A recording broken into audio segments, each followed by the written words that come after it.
नमस्कार, मैं हूं आपके साथ अभिनय सिंह चौहान। आप देख रहे हैं हमारा विशेष कार्यक्रम छत्तीसगढ़ के बाद हमारे साथ।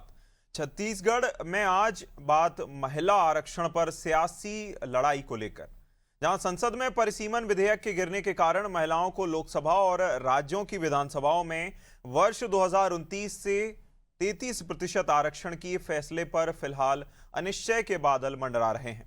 भाजपा इस नाकामी का ठीकरा कांग्रेस सहित विपक्ष पर फोड़ते हुए देशव्यापी प्रदर्शन कर रही है, जहां छत्तीसगढ़ में भी भाजपा 27 अप्रैल तक लगातार आंदोलन करने पर उतारू है।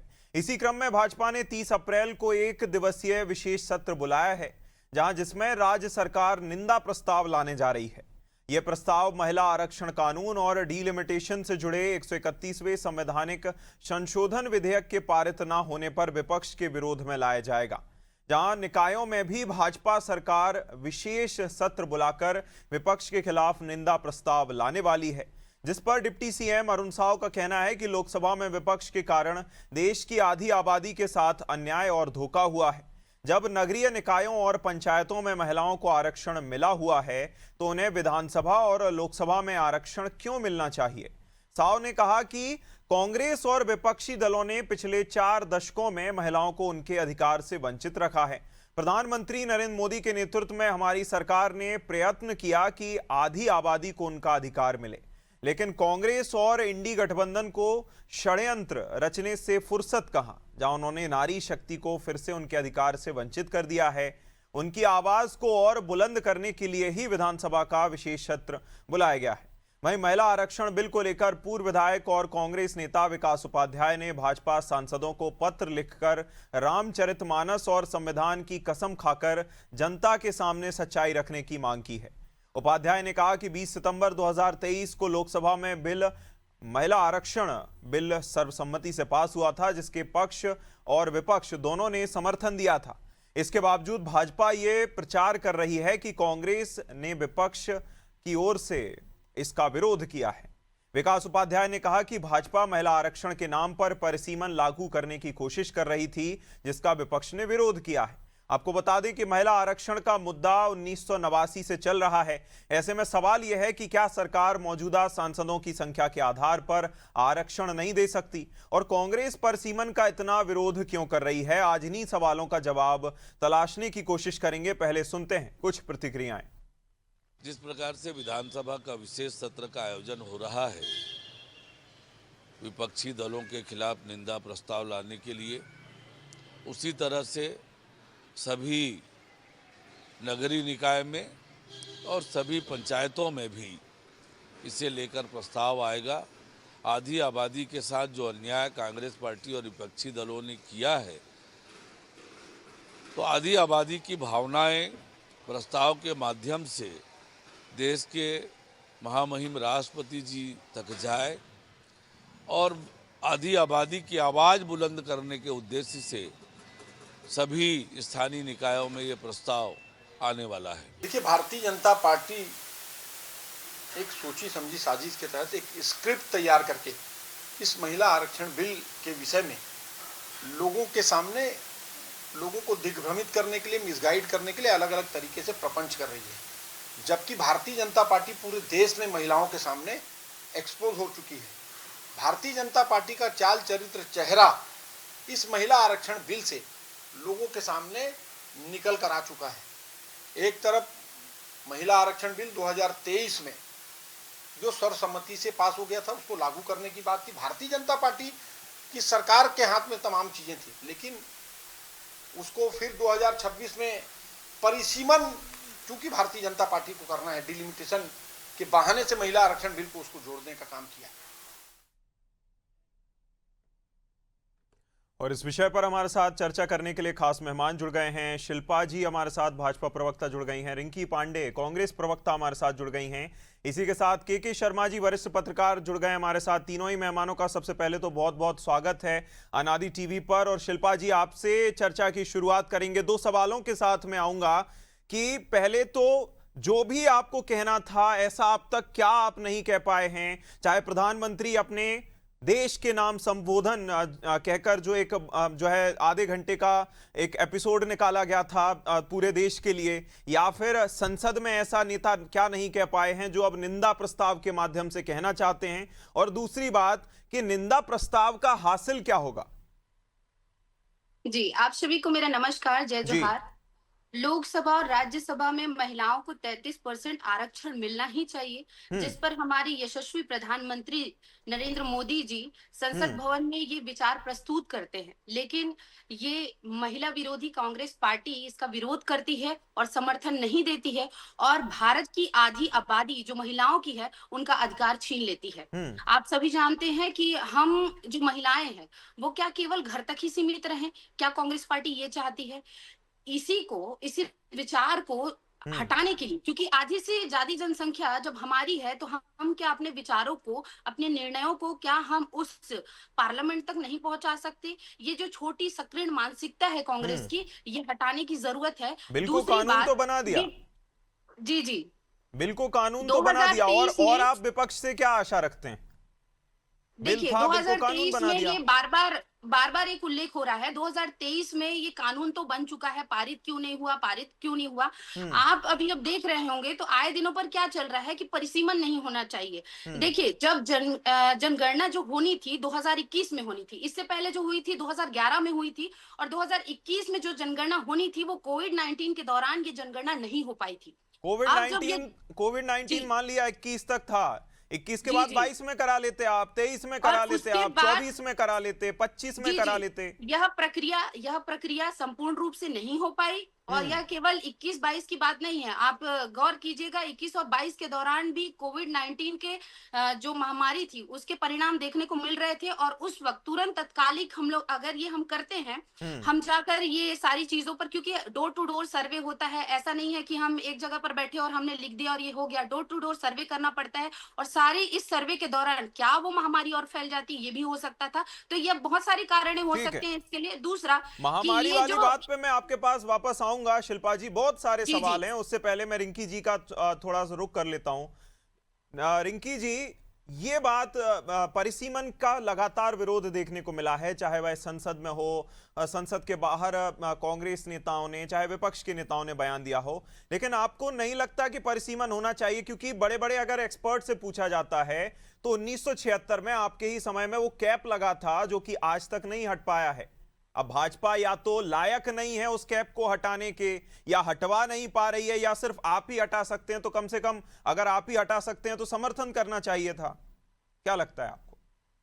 देखिए, सबसे पहले तो मैं थोड़ा सा याद दिला दूं मैडम को। अभी मैडम ने कहा कि ये पारित नहीं हुआ, तो नहीं, मैडम वो तो जी, मैंने शिल्पा जी, वो रिंकी जी, वो वो तो मैं पहले आपको- बोल चुका हूं कि वो आपको बिल को कानून बना दिया है। आप अपने आपके बोलने विषय के के बाद- साथ आइए जी।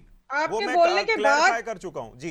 नहीं, मैं आपके आपको बोलने थोड़ी के देर में बाद और इसमें दोबारा रिप्लाई दे दूंगी। मैडम पहले जो क्वेश्चन है स्टेटमेंट आप जो उनका मैंने आंसर सुना कर अभी, दीजिए। जी। तो उसे शायद दोबारा आप भी सुन लीजिए। तो मैडम ने कहा कि पारित नहीं हुआ, तो मैडम मैं आपको बता दूं कि पारित ये पहले हो चुका है, लागू नहीं हुआ है।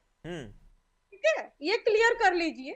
और दूसरी बात ये मैं बताऊं आपको कि जो परिसीमन की बात आप कर रहे हैं, तो परिसीमन जो है, लोग तो खुद पहले से इस चीज को लागू करने के लिए समर्थन दे चुके थे कि भाई आप लोग लागू कीजिए। शर्तें तो आपने लगाई इसमें परिसीमन की, परिसीमन जनगणना करेंगे, परिसीमन करेंगे, फिर लागू करेंगे, ये आप लोगों ने कहा इस चीज को। अब उसके बाद जब बारी आई जनगणना की, तो आप कह रहे हैं कि 2011 के आंकड़ों के आधार पर हम अभी परिसीमन कर देंगे। तो ये कहाँ का नियम है? जब अभी चालू है, जब 26-27 में आपकी जनगणना चल रही है, शुरू है, तो भाई आप नए आंकड़ों के आधार पर करिए। ओबीसी वर्ग को क्यों अछूता रखे हैं? उनको भी लीजिए और फिर कीजिए। किसने रोका है आपको? बिल्कुल, तर्क बिल्कुल जायज है। तर्क बिल्कुल जायज है। वो इसलिए भी है क्योंकि जनगणना का सिर्फ एक आयाम नहीं होगा, जनगणना का ये भी आयाम होगा कि जो पॉलिसी मेकिंग में भी कितनी सहभागिता लोगों की हो सकती है, वो भी अपने आप में जनगणना बताती है। मैं वापस आऊंगा रिंकी जी आपके पास। हमारे साथ केके जी भी बने हुए हैं। केके जी, दोनों ही अब जो है दल आपस में अपने अपने पक्ष को लेकर लगे हुए हैं। एक तरफ आरक्षण के पक्ष में ये माहौल बनाया जा रहा है, जिस फेक न्यूज को हम कई बार डिबंक कर चुके हैं कि कानून बन चुका है, 16 तारीख को नोटिफाई भी हो गया है, इस देश में महिला आरक्षण कानून बन चुका है, लेकिन वो लागू इसलिए नहीं होगा क्योंकि उसमें 2 ऐसे पेंच फंसे हुए थे जिनका संशोधन होना चाहिए था और जो हो नहीं हो पाया। लेकिन जिस तरह से कांग्रेस और भाजपा इस मामले में एक दूसरे के खिलाफ आंदोलनरत है, आपको क्या लगता है इसका क्या आगे हासिल होगा? क्योंकि ये तो सीधे तौर पर भाजपा को पता था कि ये पारित तो नहीं होने वाला, 2/3 बहुमत उसके पास है नहीं। के जी निश्चित रूप से महिला आरक्षण का जो विषय है इसको लेकर भाजपा अब विधानसभा के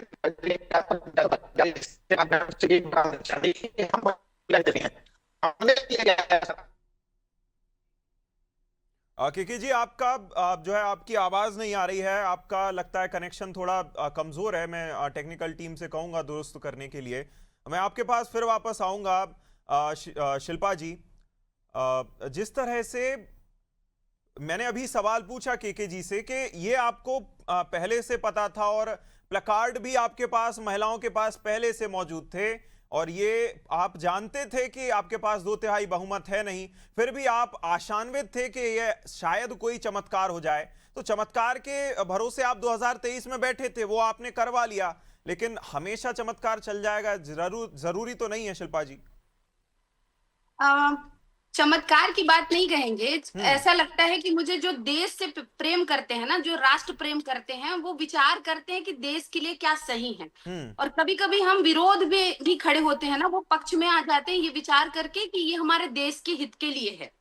और मैं ये कहना चाहूंगी कि जब 60 सालों तक कांग्रेस ने राज किया, उस वक्त क्यों इस 33% या महिलाओं के लिए जो आरक्षण है उस पे उनके जो विचार थे वो क्यों नहीं रखे गए और क्यों नहीं पारित किया गया उस समय पर। अभी मुझे ये दीदी कह रही थी कि 2023 में ये नियम आ चुका है। जी मुझे बिल्कुल पता है ये आ चुका है, लेकिन आप जिसका विरोध कर रहे हैं, परिसीमन का विरोध कर रहे हैं, बिना परिसीमन के हमें कैसे पता चलेगा कि कितनी सीटें हो सकती हैं? परिसीमन क्यों जरूरी है आप ये भी जानिए, क्योंकि ये मुख्य बिंदु है इस पूरे आरक्षण के लिए। जब परिसीमन होगा, कोई एक घर है जिसमें 1 कमरा है, 2 व्यक्ति हैं, तो वो एक के लिए सफिशिएंट होगा। लेकिन वही यदि घर में 4 मेंबर हैं और 1 कमरा है तो वो सफिशिएंट नहीं होगा। लेकिन आने वाले समय में आपको पता है कि 8 लोग होने वाले हैं, तो आप मकान बनाएंगे और उसी तरह परिसीमन तय करेगी कि कितने सीटें हमें मिलेंगी। अगर इस परिसीमन के ठीक है रिंकी जी लेटर कंप्लीट रिंकी जी लेटर कंप्लीट, उन्हें कंप्लीट करने दीजिए। यदि ये पूरे परिसीमन के दौरान हमको लगभग 850 सीटें मिलती हैं, तो उसमें पूर्णतः महिलाओं को 250 सीटें मिलेंगी, जिसके लिए हम सब महिलाओं को एक साथ होना था और हम सब महिलाओं को इसके लिए लेकिन आप ये भी सोचिए, परिसीमन जरूरी है, परिसीमन से कोई नहीं रोक रहा। परिसीमन को लेकर जिस तरह रिंकी जी ने भी कहा और संसद में भी वेणुगोपाल जी ने कहा था कि परिसीमन आप करिए, कोई समस्या नहीं है, लेकिन आंकड़े तो कम से कम फ्रेश हों। आप ये सोचिए 1976 के आंकड़े को लेकर अभी तक रुके हुए हैं। अगर आप 2011 के आंकड़ों से आज परिसीमन करने के लिए तैयार होते हैं, 3 साल बाद परिसीमन होगा, तो ये 2011 के आंकड़े जो हम 76 के आंकड़े अब तक खींच रहे हैं, तो क्या 11 के आंकड़े 50 और 55 तक खींचना चाहते हैं? नए आंकड़ों को लेकर आप चर्चा करेंगे नहीं करेंगे? मतलब ये मैं मानता हूं कि लोकतंत्र और डेमोक्रेसी जो संविधान में कहता है कि आपको जितनी आपकी संख्या है उस हिसाब से आपको प्रतिनिधित्व मिलना चाहिए, तो आप सही संख्या के आधार पर प्रतिनिधित्व देना चाहते हैं या जो एक्सपायर हो गए हैं आंकड़े उनके आधार पर प्रतिनिधित्व देना? ये कहां का तर्क है शिल्पा जी? जी आपके विचारों से और आपकी बातों से मैं इस बात से अवगत हुई कि आप ये कहना चाहते हैं जो पुराने आंकड़े हैं उनके आधार पर ये सारी चीजों की व्यवस्था ना की जाए। मैं इस बात पर सहमति देती हूँ और शायद ये आप जानेंगे कि जो पुरानी चीजें हैं, जो संख्या हमने आज हासिल करी है, उस संख्या के आधार पर हम क्यों नहीं निर्णय दे सकते, आप मुझे ये बताइएगा। क्योंकि पुरानी संख्याओं के आधार पर जो अभी नई संख्या आने वाली है, अभी जनगणना हो रहा है, क्योंकि हुआ नहीं है पूर्ण रूप से, हम जानकारी अभी हासिल नहीं कर पाए हैं, और जब तक हमारे पास पूर्ण जानकारी नहीं होगी हम उसमें किसी चीज के लिए निर्णय कैसे दे सकते हैं। और रही बात कि ये जो महिला विधेयक जो पारित होना चाहिए, देखिए मैं ये पूरी तरह मानता हूं कि आप इसके पक्ष में हैं, आप इस बिल को लेकर आए और पहली बार देश ने ये देखा कि महिला आरक्षण जैसी भी कोई चीज हो सकती है जब वो दोनों सदनों में पारित होता है, लेकिन हम इसको भी नहीं भूल सकते कि विपक्ष आपके साथ था, उसने भी सर्वसम्मति दी थी। तो कम से कम अगर 23 में आप इसको पारित करा सकते हैं तो जल्द से जल्द इसमें आपको ऐसे पेंच नहीं फंसाने चाहिए थे कि जल्द से जल्द लागू हो जाता। अगर आप 2024 में इसके नाम पर वोट मांग सकते हैं और फिर भी इसको लागू करने में आप चलिए लागू दूर की बात है, आप इसको नोटिफाई करने में 3 साल लगा देते हैं, तो क्या आपकी नियत पर सवाल नहीं खड़ा होना चाहिए शिल्पा जी? 3 साल नोटिफाई करने में 3 साल। असल में नियत की जो बात कर रहे हैं ये तो कांग्रेस पर भी उठने चाहिए, क्योंकि उनकी सत्ता सरकार तो 60 साल थी, उन्होंने क्यों विचार नहीं किया कि होना चाहिए। मैंने आपको अवगत करवाया कि ये जो जनसंख्या जब तक जनगणना नहीं होगी, परिसीमन नहीं होगा, हम इस चीज को कैसे लागू कर दें, और उसके लिए कार्य चल रहा है। दूसरा ये कि बिना किसी परिणाम के, हम बिना किसी विषय के परिणाम तक नहीं पहुंच सकते, उसके लिए प्रारंभिक हमको रास्ते तक चलना होगा। अरे आपकी जीत हुई है रिंकी जी, रिंकी जी गुस्सा मत होइए, आपकी जीत हुई है संसद में, आप जो है बड़े जीत के साथ निकले हैं, आपने पारित नहीं होने दिया। विपक्ष की अपने आप में कितनी बड़ी जीत है बताइए। आपने 12 साल में कोई इतना बड़ा बिल था जिसको गिरा दिया गया, कितनी बड़ी बात है। नहीं, जीत तब होगी जब महिलाओं को उनका अधिकार मिलेगा, जब महिला आरक्षण लागू होगा, महिला आरक्षण जब लागू होगा उसमें ओबीसी वर्ग को सम्मिलित किया जाएगा। टेबल थपथपा रही है और वहां पर नारेबाजी। चलिए कम से कम इतना तो है कि दोनों ही पक्ष ये मानते हैं कि महिलाओं को अधिकार मिलना चाहिए और ये भी चाहते हैं कि जल्द से जल्द मिले, लेकिन इसका उपाय कोई नहीं सुझाना चाहता। के जी मैं आपके पास आऊंगा।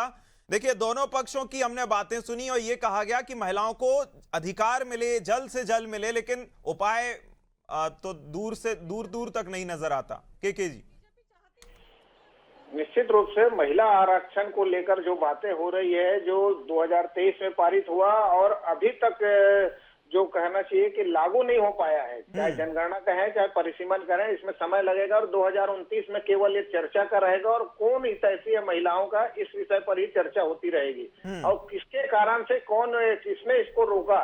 यदि भाजपा ये कहेगी कि हमने तो लाया और आप केवल हाथ खड़ा कर देते तो ये पास हो जाता, हाँ या ना की बात थी। अब उसमें तर्क है कि अभी 543 में करें कि 850 में करें, तमाम बात है, जनता के बीच अपनी बात जा रहे हैं। भाजपा जहां शासन में है वहां के विधानसभा की बात करें या नगरीय निकाय में करें, पंचायतों में करें, छत्तीसगढ़ में खासकर, तो यहाँ ये प्रस्ताव पारित है, एक निंदा प्रस्ताव कांग्रेस के खिलाफ जा रहा है। इसका मतलब ये है कि भाजपा कांग्रेस के खिलाफ पूरा माहौल बना रही है कि कांग्रेस के कारण ये विधेयक आज 2029 में जो महिलाओं को लाभ मिला था वो नहीं मिल पा रहा है। अब इसको लेकर के राजनीति जो जनता के बीच जाएगी, महिलाएं जो है वो इसको किस रूप में लेंगी। महिला सशक्तिकरण को लेकर छत्तीसगढ़ के नगरीय निकायों में विभिन्न कार्यक्रम आयोजित किए जाएंगे। इसके लिए नगरीय प्रशासन विभाग से आदेश भी जारी हो गया है। उसी के अंतर्गत एक कार्यक्रम कर सकते हैं जो सामान्य सभा नगर निगम का होने वाला है। तो इस ढंग से पूरे एक महिला मतदाताओं को साधने की एक कोशिश के रूप में है और इसको कौन समझाने में सफल होता है, लेकिन ये तय है कि ये लाभ जो है महिलाओं को अभी 2029 में मिलना था या 2028 छत्तीसगढ़ विधानसभा चुनाव में मिल सकता था, वो नहीं मिल रहा है। ये चले गया 2034 के लोकसभा चुनाव में। तो इसके लिए कौन जिम्मेदार है, महिलाएं इसको कितना समझती है और कौन राजनीतिक दल कितना समझ पाता है, कितना विश्वास पैदा कर सकता है, इस पर पूरा राजनीतिक टिका हुआ है। बिल्कुल राजनीति टिका हुआ है। रिंकी जी ये आप मानते हैं, मतलब मैं तो ये मान करके चलता हूं कि भाजपा माहौल बनाने में तो सबसे आगे है। आपने ये भी देखा होगा कि उनको पता था कि ये पारित नहीं होने वाला है, फिर भी प्रधानमंत्री का लेटर सभी सांसदों के पास जाना, देश के नाम संबोधन कह के महिलाओं के लिए बोलते हुए 59-58 बार कांग्रेस का नाम ले लेना, तो यहां तो आपको वो छोड़ने नहीं वाले। लेकिन आप ऐसा क्या कर सकते हैं, क्योंकि ये बात भी झूठी नहीं है या इसको कोई नकार नहीं सकता कि कांग्रेस एकमात्र ऐसा दल है जिसकी महिला प्रधानमंत्री अब तक की सबसे प्रभावी महिला प्रधानमंत्रियों में से हुई हैं और एकमात्र महिला प्रधानमंत्री हुई हैं। तो कांग्रेस इस मामले को कैसे लेगी, मतलब कैसे केटर करने वाली है? देखिए पूरा देश इस बात को जानता है अच्छे से कि कांग्रेस पार्टी महिलाओं का प्रतिनिधित्व करने में, महिलाओं को प्राथमिकता देने में सबसे आगे रहती है। और ये भी पूरा देश जानता है कि महिला आरक्षण बिल लाने वाली सबसे पहले कांग्रेस पार्टी थी। आपको मैं बता दूं कि राजीव गांधी जी, आप भी जानते हैं इस बात को, राजीव गांधी जी ने ही अपने पंचायत निकाय चुनाव के लिए ये जो अभी पार्षद, लाखों संख्या में जो पार्षद, महिला पार्षद जो बन रही हैं, पंचायतों में जो महिलाएं आ रही है, किसके कारण हो रहा है? राजीव गांधी जी की वजह से, कांग्रेस की वजह से ये हो पाया है। तो ऑलरेडी 33% का जो आरक्षण मिल रहा है पंचायत और नगरीय निकाय चुनाव में, वो कांग्रेस की देन है। बिल्कुल। चलिए आखिरी सवाल शिल्पा जी, आखिरी सवाल आपसे कि देखिए स्क्रूटनी आज के समय में, सोशल मीडिया का दौर है, एक एक शब्द को नापा तोला जाता है। आप संसद में भले ही बयान को क्वेश्चन करा देंगे लेकिन उसका अर्थ नहीं होता क्योंकि ब्रॉडकास्ट होता है वो। तो आपको क्या लगता है, आप निंदा प्रस्ताव पास करेंगे, उसके वीडियोस बाहर आएंगे, आप सदन में चाहे विधानसभा हो, संसद हो, उसमें आपके बयान जारी होंगे, कितना भरोसा कर पाएगी जनता? क्योंकि जनता ने यह भी देखा है कि 2023 से 26 तक हो गया है, अब तक आप नोटिफाई नहीं कर पाए। आप विशेष सत्र बुलाते हैं, रातों रात नोटिफाई होता है, तो स्क्रूटनी तो आपकी भी होगी।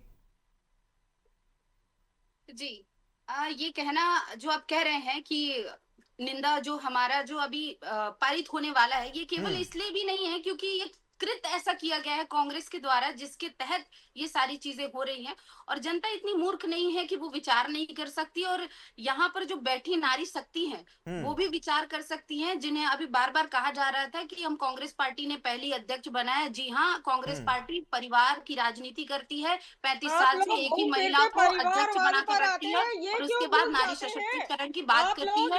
मैं ये कहना चाहूंगी कि यदि भारतीय जनता पार्टी ने ये विचार रखा है और भारतीय जनता पार्टी यदि राष्ट्र हित के लिए और महिला सशक्तिकरण के लिए कार्य कर रही है, तो ये जो कांग्रेस पार्टी है वो कहीं ना कहीं हमेशा बिल्कुल ये बात रिंकी जी कोई नहीं नकार रहा। मैंने खुद हाईलाइट करके इसीलिए बताया है, अलग से बताया है कि कांग्रेस ने किस स्तर पर प्रतिनिधित्व दिया है, लेकिन यह भी बात कोई नहीं नकार सकता कि वर्तमान स्थिति अगर देखी जाए तो कांग्रेस हो या भाजपा हो, लगभग 10% के आसपास महिला सांसद नजर आती हैं, प्रतिनिधि भाजपा कांग्रेस में नजर आती हैं, जिसकी स्थिति भी अपने आप में एक विचारणीय विषय है कि दोनों दल कितना प्रतिनिधित्व देने की बात तो करते हैं लेकिन देते कितना है, टिकट कितना देते हैं, यह भी जनता तक पहुंचना जरूरी है। इसी के साथ शिल्पा जी बहुत शुक्रिया, रिंकी जी बहुत शुक्रिया आपका हमारे साथ जुड़ने के लिए, केके जी बहुत शुक्रिया इस चर्चा में शामिल होने के लिए, अपने विचार पेश करने के लिए। महिला आरक्षण को लेकर छिड़ा हुआ ये रण अभी तो रुकने का नाम नहीं लेगा, निंदा प्रस्ताव आएगा। हालांकि जनता इसकी कितनी निंदा करती है इसको लेकर आकलन तो किया जाएगा, आप तक भी पहुंचाया जाएगा। इसी के साथ इस खास चर्चा में इतना ही। आप देखते रहिए अनादि टीवी। नमस्कार।